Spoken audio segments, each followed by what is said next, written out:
কিন্তু আমি একটু ব্যক্তিগতভাবে জানতে চাই যে আপনার প্রত্যেকটি কাজ একটু দেখা যায় একটু হরর এলিমেন্টের প্রাধান্য বেশি দিয়ে থাকেন, এটা কেন আসলে ছোটবেলার কোনো প্রভাব ওই যে আছে? ছোটবেলায় এটাই কি এখনো চলছে আসলে?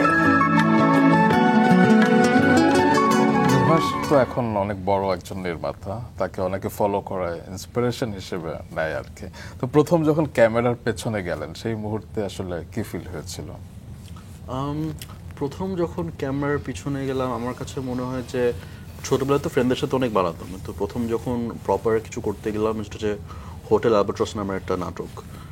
আর আমার অনেক আসলে আমি বলবো যে ইনসিকিউর ফিল হয়েছিল, কারণ সবাই আমার থেকে অনেক সিনিয়র, আমি সবসময় সেটে সবার থেকে অনেক ইয়াং। এখনো হচ্ছে যে আমার ওই এটা এখনো থাকে যে সবাইকে আমি আপনি করে বলি সেটে, তারপরে দেখি যে অনেকে হচ্ছে যে আমার থেকে বড়, অনেকে আমার থেকে ছোট, কিন্তু ওই হ্যাবিটটা থেকে গেছে যে সবাইকে আপনি করে বলা, সবাই অনেক মানে তখন থেকে সিনিয়র ছিল। সো আমার মনে হতো যে অনেকে আমার কথা শুনতো না। সো এটা খুবই মানে আমি খুব সহজ সরল সেটে আমি তেমন কোনো আমি দেখি যে অনেক ডিরেক্টর ধমক টমক দেয়, আমি এটা করতে পারতাম না। সো ওইটা একটা বিগ ইয়ে ছিল যে কেমনে আমি আমার ভিশনটা মানে ক্যারি করবো। যেমন মনে হচ্ছে প্রথম যে এডিটরের সাথে কাজ করি সে বলে যে আরে ধু এটা কেমনে তুমি কি করতে যাচ্ছ, এগুলো কিছু হচ্ছে না, তুমি এটা বিদেশি স্টাইল, এটা হবে না। তো এইটা একটা খুব বড় একটা মানে জাম্প ছিল যে কেমনে আমি করব। আস্তে আস্তে যেটা বুঝলাম হচ্ছে যে আর একটু ইয়াঙ্গার পিপলের সাথে কাজ করা শুরু করলাম, মনে করলাম যে আমার কাছে best person in the world লাগবে, আমার কাছে এমন একজন দরকার যে আমাকে বিলিভ করে। সো ওরকম মানুষ খোঁজা শুরু করলাম। কিন্তু আপনি যেটা বলছিলেন যে আপনি কিংবা তুমি সেগুলোতে কিছুই আসা যায় না। আমি দেখি যে কিংবদন্তি আফজাল হোসেনও তিনি আপনাকে এত রেসপেক্ট করেন, কিংবা আসাদুজ্জামান নূর থেকে শুরু করে জয় হাসান, সুমাইয়া শিমু কিংবা যারাই আপনার সাথে কাজ করেন আপনাকে অসম্ভব রেসপেক্ট করেন, এবং সবাই একটা কথাই বলেন যে আপনি স্বকীয়তা ধরে রেখে নিজের মতো করে বেড়ে উঠেছেন, এবং তারা ভুলেই যান যে আপনি দা হুমায়ুন আহমেদের সন্তান। এবং আমি যতদূর জানি যে সেটেও কখনো হুমায়ুন স্যারকে নিয়ে কথা হয় না। হ্যাঁ, এটা আমার খুব ভালো লাগে যে এটা আফজাল আঙ্কেলের সাথে হয়েছে, অনেকের সাথেই হয়েছে যে আমি ওনার সাথে কাজ করেছি, শুট টুট শেষ পরে বাসায় এসে বললাম যে আজকে এর সাথে কাজ হলো, এর সাথে শুট হলো, তখন মা বলে বা আমার কোনো বোন বলে যে ও উনি তো বাবার এই নাটকে ছিল, তারপর এইটা কাজ করেছে, কিন্তু জীবনে ওইটা নিয়ে আমাদের কথা হয় নাই। ওনারও ওই রেসপেক্টটা বজায় রাখে যে আমাদের কাজ হচ্ছে পুরোটা আমাদের নিয়ে, বাইরের কিছু আসে না। আর যেটা ভাল লাগে হচ্ছে যে এই জায়গাটাতে এখন এসেছি, মেবি ইভেন ৩-৪ বছর আগে খুবই ভয় পেতাম যে আচ্ছা কাস্টে একে লাগবে, কেমনে একে ফোন দিব, কেমনে তাকে কনভিন্স করব, কত টাকা চাবে নাকি চাবে না, এই জিনিস ভয়গুলো কাজ করতো। কিন্তু এখন একটা জায়গায় এসেছি যে মানে আমি মানে আই ফিল লাইক যে কেউ আছে বাংলাদেশে যার সাথে আমি কাজ করতে পারবো, তারাও মানে মানে ওই কমফোর্টটা ফিল করবে। প্লাস ওই এটাও নাই যে আগে ছিল যে খুব সিনিয়র কোনো একটা আর্টিস্টকে চাই, কিন্তু তারা বলছেন না আমার স্ক্রিন টাইম এত ছোট রোল, এটা করব না, লিড রোল হলে করব।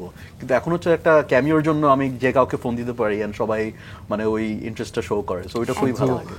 সেটি আমি সাক্ষী যে আমি সর্বশেষ বেসুরাতে দেখলাম যে জয় হাসান একটা ক্যামিও করেছেন, যিনি দুই বাংলার একটা কি বলবো অনেক বড় একটা নাম, এবং তিনি জাতীয় দৈনিকে বলেছেন যে আমার সারা জীবনে পুরো ক্যারিয়ারটা দাঁড়িয়ে আছে নুহাসের লেখা কয়েকটি সংলাপের উপরে। কারণ আমরা সারা জীবন যে সংলাপগুলো বলতে চেয়েছি, আমাদের ক্যারিয়ারকে পুরো ডিফাইন করে যে সংলাপগুলো, সেগুলো নুহাস লিখেছে। তো সবাই কেন করবে না? জয়াপাটার সবচেয়ে ভালো লেগেছে যে ওনাকে বলেছিলাম যে আপু আপনাকে জাস্ট একদিন আসেন, আমরা আধা ঘন্টা 2-3 ঘন্টার মধ্যে করে ফেলবো আপনার সিটটা, কিন্তু উনি বলেছে যে না যতদিন লাগে আমরা এটা করি। আমি বললাম যে একটা গুহা আছে ওটাতে নামার দরকার না, আমি নামতে চাই, এই লাইনগুলা বলতে চাই, মায়ের লেখা লাইনগুলা। সো এটা খুবই ভালো লাগে। আর আমি এবারও যখন ফেস্টিভ্যালে গেলাম সাউথ বাই সাউথ ওয়েস্টে, আমাকে সবসময় প্রোগ্রামাররা বলে যে নুহাস আমি হরের কাজে এত সুন্দর অ্যাক্টিং জীবনও দেখি না। আমি বলি যে আমি work with the best people in Bangladesh, of course এখানে অ্যাক্টিং ভালো লাগে। সো এটা আমার খুব ভালো লাগে যে জনের কাজ করছি, ডিফারেন্ট কাজ করছি, কিন্তু অ্যাক্টিং এর জায়গাটা হোপফুলি আমি এটা আসলে রেসিপ্রোকাল, আপনি দিয়েছেন তারা নিয়েছে, কিংবা তারা দিয়েছে আপনি দিয়েছেন। এবং সেটা শুধু পেট কাটা সতেই না, আমরা মশারিতেও দেখেছি, পাশাপাশি ফরেনার্স অনলি তো আমরা শুনেছি, যদি আমার দেখা হয়নি।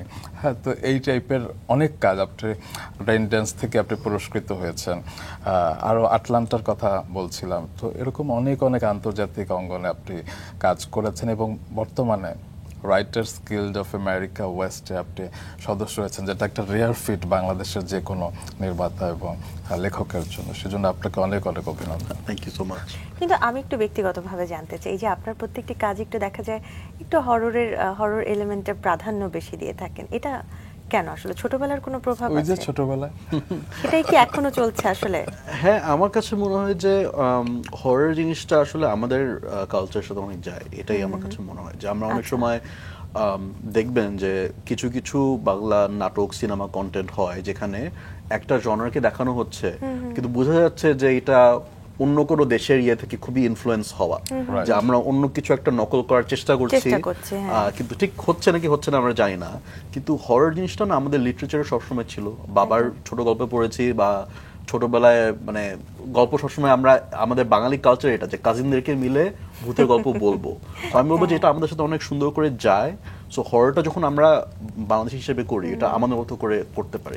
সো ওই জিনিসটা আমার কাছে খুবই মনে হয় ইন্টারেস্টিং। আর একটা জিনিস হচ্ছে যে হররটা ইন্টারন্যাশনালি খুব সুন্দর করে ট্রাভেল করে। আমি যে দেখি যে বিভিন্ন দেশের ফ্যান যারা জীবনেও বাংলাদেশি কোনো অ্যাওয়ার্ড উইনিং অন্য কোনো সিনেমা দেখে নাই কিন্তু আমার হররের কাজগুলা দেখছে, কারণ ওরা খুঁজে বের করে জিনিসগুলো। এবং খুব ভালো লাগে এই কাজগুলোর পেছনে শুধু আপনি না, আপনার যিনি মিউজিক করছেন কিংবা এডিটিং করছেন, কস্টিউম, মেকআপ, হ্যাঁ, কিংবা পুরো ডিপার্টমেন্ট ডিওপি সবাই বাংলাদেশি।